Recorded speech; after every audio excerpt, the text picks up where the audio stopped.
13 साल की उम्र भी क्या होती है? सोचो, आजकल बच्चे बहुत बड़े भी हो गए हैं, बहुत जल्दी बड़े हो गए हैं। उन्हें ये सब चीजें कैसे पता चलती है ये भी पता नहीं। लेकिन मुझे लगता है कि इस समाज में सेक्स एजुकेशन पर बात होनी चाहिए। सेक्स एजुकेशन जरूरी होनी चाहिए। बच्चों को बताना चाहिए कि क्या अच्छा है, क्या बुरा है, और ये इन सब चीजों का भी असर बताना चाहिए। आपको बता दूं, इस बच्ची की हालत नाजुक है। हैरानी की बात तो ये है कि उस लड़के ने उसके साथ ऐसा कृत्य किया है कि 3 साल की मासूम बच्ची अस्पताल में भर्ती है। कि किस तरह से एनसीआरबी के आंकड़े कहते हैं कि छत्तीसगढ़ में हर 5 घंटे में एक नाबालिग के साथ में रेप हो रहा है। सोचिए, ये एनसीआरबी की रिपोर्ट है, मैं ऐसे ही हवा में नहीं कह रहा हूँ। इस मामले को लेकर कल डीएनए रिपोर्ट आई। डीएनए रिपोर्ट में किस तरह से पता चला कि बच्ची के पास से जो सैंपल मिले थे वो डीएनए मैच हो गया है आरोपी सगे चाचा के साथ में। और रेप के 10 में से 9 केस रिश्तेदार, जान पहचान, करीबी, आसपास के लोग होते हैं। दुर्ग में 6 साल की बच्ची के बाद राजधानी रायपुर से बड़ी खबर आई है। 3 साल की मासूम बच्ची के साथ में उसके पड़ोस में रहने वाले लड़के ने दुष्कर्म किया है। परिवार रोजी मजदूरी करता है। रात में बच्ची अपने माँ बाप के साथ सोई हुई थी। अचानक बाहर निकली और जब लौटी तो देखे कि उसके कपड़े गंदे थे। वो कुछ कह नहीं पा रही थी। 3 साल की बच्ची क्या ही बताएगी उसके साथ क्या ही हुआ है। लेकिन जब माता पिता को शक हुआ कि इस बच्ची के साथ कुछ गलत हुआ है तो पता चला कि पड़ोस में रहने वाले 13 साल के उस लड़के ने उसके साथ दुष्कर्म किया है। मामला भड़का, लोगों में आक्रोश देखने को मिला क्योंकि दुर्ग का मामला अभी शांत नहीं हुआ था। हालांकि शांत वाली बात तो नहीं कहना चाहिए, क्योंकि जब तक उस बच्ची को न्याय नहीं मिलेगा तब तक इस पर बातें होती रहेगी। और उस 3 साल की बच्ची के साथ में उस 13 साल के लड़के ने, 13 साल की उम्र भी क्या होती है? सोचो, आजकल बच्चे बहुत बड़े भी हो गए हैं, बहुत जल्दी बड़े हो गए हैं। उन्हें ये सब चीजें कैसे पता चलती है ये भी पता नहीं। लेकिन मुझे लगता है कि इस समाज में सेक्स एजुकेशन पर बात होनी चाहिए। सेक्स एजुकेशन जरूरी होनी चाहिए। बच्चों को बताना चाहिए कि क्या अच्छा है, क्या बुरा है, और ये इन सब चीजों का भी असर बताना चाहिए। वरना आए दिन इस तरह के केस आते रहेंगे। एनसीआरबी ने 2022 में एक रिपोर्ट जारी की थी। बताया गया था कि कुल मामलों में 10% ऐसे मामले होते हैं जो बच्चों के होते हैं, यानी कि माइनर रेप के होते हैं, और 90% मामलों में ऐसा देखा गया है कि कोई जान पहचान, आस पड़ोस का ही इस कृत्य को अंजाम देता है। दुर्ग के मामलों को देख लीजिए। 6 साल की उस बच्ची के साथ में उसके सगे चाचा ने रेप किया, और रेप करने के बाद उसे मौत की घाट उतार दिया, उसकी जान ले ली। पुलिस ने इस मामले को लेकर खुलासा किया है कि किस तरह से डीएनए सैंपल दोनों के मैच हुए हैं, किस तरह से आरोपी जो सगा चाचा है वो कहानी गढ़ता रहा, पुलिस को गुमराह करता रहा, लेकिन आखिर में आरोपी वही निकला। इस पर भी बात करेंगे। लेकिन आपको बता दूं कि इस 3 साल की बच्ची के साथ जो हुआ है वो वाकई में बहुत गलत हुआ है। और एनसीआरबी के जो आंकड़ों की बात करें, इससे पहले भी मैंने आंकड़ों के बारे में बताया था कि किस तरह से एनसीआरबी के आंकड़े कहते हैं कि छत्तीसगढ़ में हर 5 घंटे में एक नाबालिग के साथ में रेप हो रहा है। सोचिए, ये एनसीआरबी की रिपोर्ट है, मैं ऐसे ही हवा में नहीं कह रहा हूँ। एनसीआरबी कहता है कि हर 5 घंटे में एक नाबालिग के साथ में रेप हो रहा है, और रेप के 10 में से 9 केस रिश्तेदार, जान पहचान, करीबी, आसपास के लोग होते हैं। इसके अलावा रायपुर, बिलासपुर और दुर्ग समेत 5 जिले ऐसे हैं जहां बच्चियों के लिए इन जिलों में अक्सर इस तरह के मामले देखे जा सकते हैं। बताया जा रहा है कि स्थानीय लोगों ने इस नाबालिग आरोपी को पकड़ा है। रायपुर के मामले की बात कर रहे हैं। ये पूरा मामला जो है पुराना मंडी के पास चंद्रशेखर नगर का है। आसपास के लोगों ने बताया कि नाबालिग आरोपी को पकड़ा कैसे गया है। मौके पर जब पुलिस पहुंची तो उसे पुलिस के हवाले किया गया, और लोगों का आरोप है थाना प्रभारी को फोन लगाने की कोशिश की गई। इस दौरान उनका नंबर बंद बताने लगा, और साथ ही कहा जा रहा है कि परिजन का बयान लेने के बाद बच्ची को अस्पताल में परेशान किया जा रहा है। आपको बता दूं, इस बच्ची की हालत नाजुक है। हैरानी की बात तो ये है कि उस लड़के ने उसके साथ ऐसा कृत्य किया है कि उस 3 साल की मासूम बच्ची अस्पताल में भर्ती है, जिंदगी जीने के लिए, सांस के लिए जंग लड़ रही है।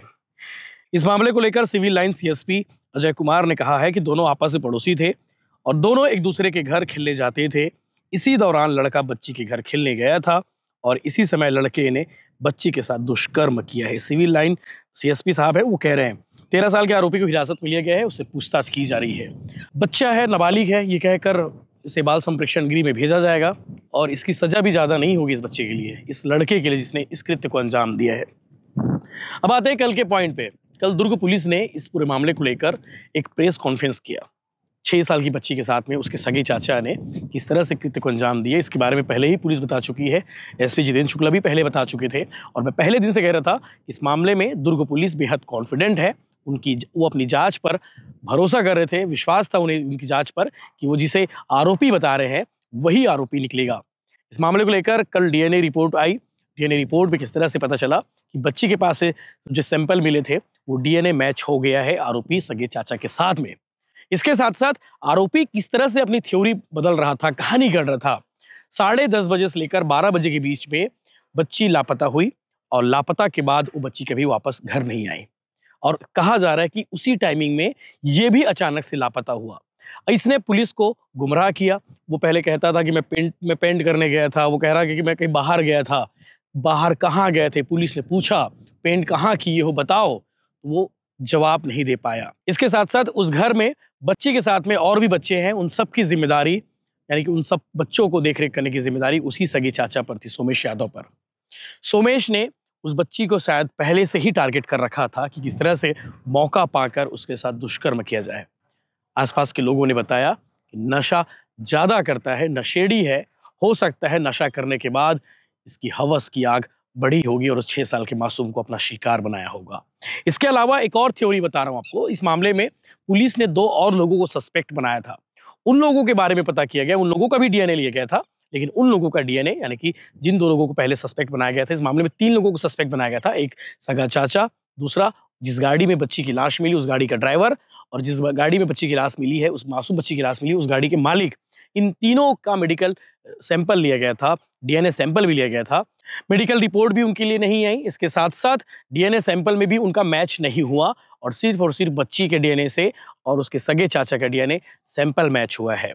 इसके साथ साथ इन दोनों सस्पेक्ट से जो पुलिस ने पूछताछ की थी, दोनों ने जो जानकारी दी थी उस वक्त वो कहाँ थे, सुबह 10 बजे से लेकर 12 बजे, 1 बजे, दोपहर, शाम तक कहाँ थे, वो जो उन्होंने बताया वो पुलिस ने क्रॉस चेक किया और क्रॉस चेक करने के बाद वो वही सही पाए गए। इसके अलावा कॉल ट्रेस भी किए गए, इनका मोबाइल लोकेशन भी देखा गया।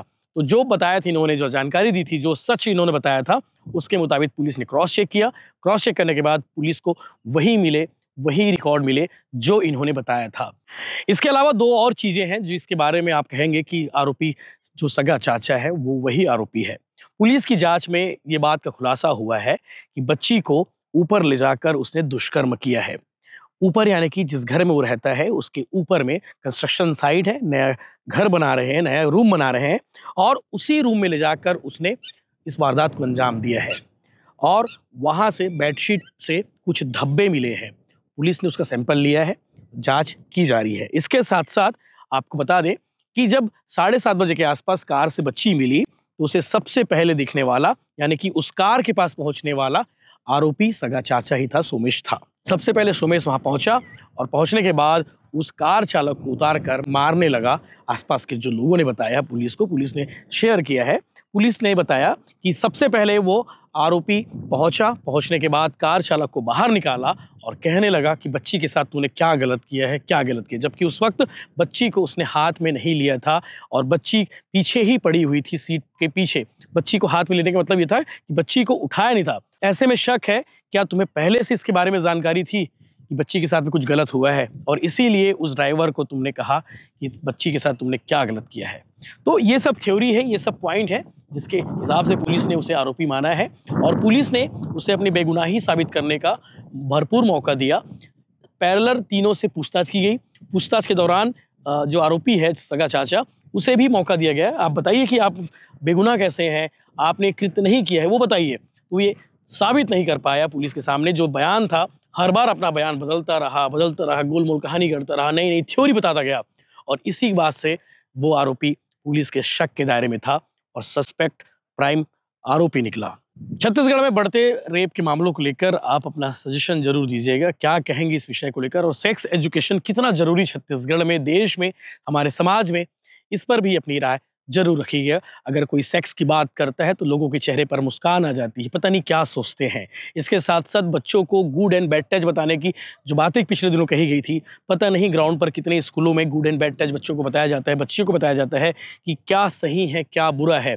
लेकिन ये बात है कि सेक्स के बारे में बात करो तो लोग हँसने लगते हैं, लोग इसे मज़ाक में लेते हैं या फिर कुछ और ही सोचते हैं। इसे गंभीरता से लेना चाहिए, बेहद गंभीर विषय है। सेक्स एजुकेशन बहुत ज़रूरी है, बच्चों को मालूम होना चाहिए, बड़ों को मालूम होना चाहिए। बड़ों को तो मालूम होना ही चाहिए, लेकिन बच्चों को ज़्यादा मालूम होना चाहिए कि इनके लिए क्या बुरा है, क्या सही है।